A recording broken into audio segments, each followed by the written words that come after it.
Kanalıma hoş geldiniz arkadaşlar. Bu videoda sizler için ters sık iğne nasıl yapılır bunu göstereceğim. Haydi başlayalım.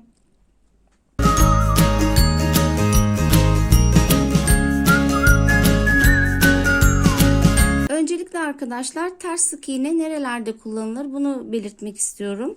Bu şekilde benim ördüğüm gibi şapka kenarlarında, elbise ve etek uçlarında, çorap kenarlarında ve tokalarda gibi birçok alanda kullanabilirsiniz. Örgü bittiğinde en son sıra olarak ters sık iğne yapılıyor.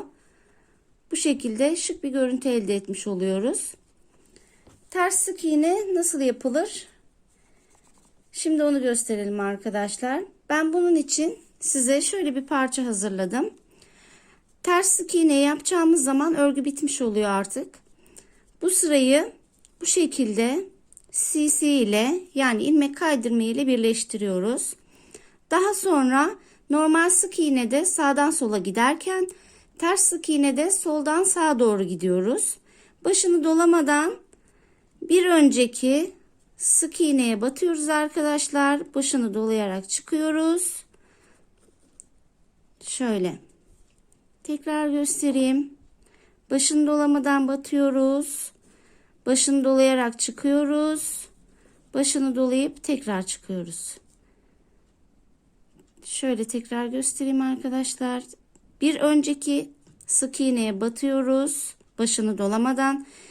Battıktan sonra başını dolayarak çıkıyoruz. Şöyle alıyoruz.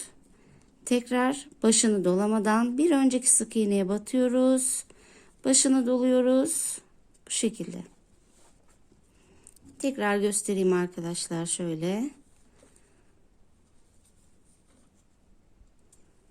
Bu şekilde örgülerin bitiminde hem süslü bir bitiş yapmış oluyoruz. Hem de çok şık bir görüntü elde etmiş oluyoruz arkadaşlar. Bu şekilde. Bir videomuzun daha sonuna geldik arkadaşlar. Kanalıma abone olarak ve bildirimleri açarak bana destek olmayı unutmayın. Hoşça kalın.